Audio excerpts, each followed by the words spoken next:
அனைவருக்கும் வணக்கம். மத்திய அரசு ஊழியர்கள் மற்றும் ஓய்வூதியதாரர்களுக்கு ஒரு முக்கியமான செய்தி. அதாவது அரசு ஊழியர்களுக்கு அமோகமான 3 தீபாவளி பரிசுகள் காத்திருக்கு. அக்டோபர் சம்பளத்துல இது அதிரடியான ஏற்றத்தை கொடுக்கும் அப்படிங்கறத சொல்லியிருக்காங்க. அது என்ன தகவல், அதை பத்தின முழு விவரம் என்ன எல்லாமே இந்த வீடியோல பார்த்துடலாம். ஸ்கிப் பண்ணாம கடைசி வரைக்கும் பாருங்க. நம்ம சேனலை சப்ஸ்கிரைப் பண்ணாதவங்க பண்ணி வச்சுங்க. நம்ம சேனல்ல சென்ட்ரல் மற்றும் ஸ்டேட் கவர்மெண்ட் சம்பந்தமான ஆல் அப்டேட்ஸ் போட்டுருவோம். அது மட்டும் இல்லாம பென்ஷன் சம்பந்தப்பட்ட முக்கியமான அப்டேட்டும் இருக்கும். மறக்காம சப்ஸ்கிரைப் பண்ணுங்க. வாங்க வீடியோக்குள்ள போலாம்.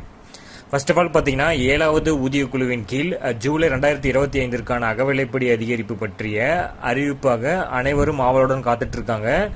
டிஏ உயர்வுக்கு இப்போது ஒப்புதல் அளிக்கப்பட்டுள்ளதாகவும் மத்திய அரசு 3% உயர்வை அனுமதித்துள்ளதாகவும் பல ஊடக அறிக்கைகள் தெரிவிக்கின்றன.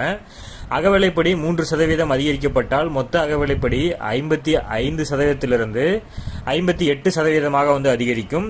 8வது ஊதிய குழு ஜனவரி 2026 முதல் அமலுக்கு வருவதால் இந்த 7வது ஊதிய குழுவின் கீழ் இது கடைசி அகவிலைப்படி திருத்தமாக இருக்கும்.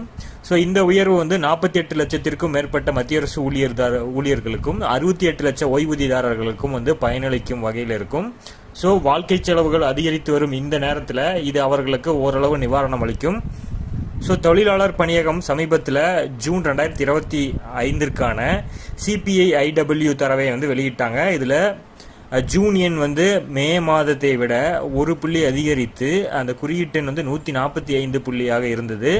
இதில் அடிப்படையில் பார்த்தோம்னா அகவிலைப்படி 58% எட்டும் என்பது உறுதியாகியிருக்கு. இது முந்தைய 55%லிருந்து 3% அதிகமாகும்.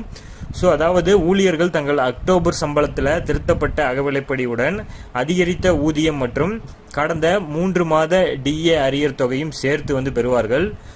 பொதுவாக பார்த்தோம்னா ஜூலை 1, 2025 அகவிலைப்படி உயர்வு அமலுக்கு வரும்.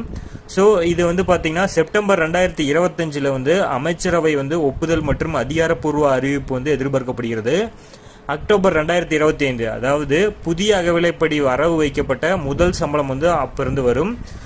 அக்டோபர் 2025 ஜூலை, ஆகஸ்ட், செப்டம்பர் போன்ற 3 மாதங்களுக்கான மொத்த நிலுவைத் தொகையையும் சேர்த்து அந்த அக்டோபர் மாத சம்பளத்துல கொடுப்பாங்க.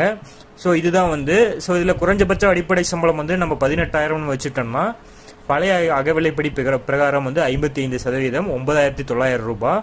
புதிய அகவிலைப்படி 58%ல 10,440 ரூபாய். இதனால அகவிலைப்படி அதிகரிப்பு மாதத்திற்கு இந்த 3%க்கு ரூபாய் 540 ரூபாய் உயரும். பொதுவாக அகவிலைப்படி அதிகரிப்பு பற்றிய அறிவிப்புகளை மத்திய அரசு அமைச்சரவை கூட்டம் வாயிலாக வெளியிடும். இந்த முறையும் அப்படியே நடக்கும் என எதிர்பார்க்கப்படுகிறது. பொறுத்திருந்து பார்க்கலாம். நம்ம சேனல்ல சென்ட்ரல் மற்றும் ஸ்டேட் கவர்மெண்ட் சம்பந்தமான ஆல் அப்டேட்ஸ் உடனடியாக போட்டுருவோம். நீங்க மறக்காம நம்ம சேனலை சப்ஸ்கிரைப் பண்ணி பக்கத்தில் இருக்கிற பெல் ஐக்கானை பிரஸ் பண்ணி வச்சுக்கோங்க. அப்பதான் நான் போடக்கூடிய ஒவ்வொரு வீடியோவும் உங்களுக்கு வரும். தேங்க்யூ.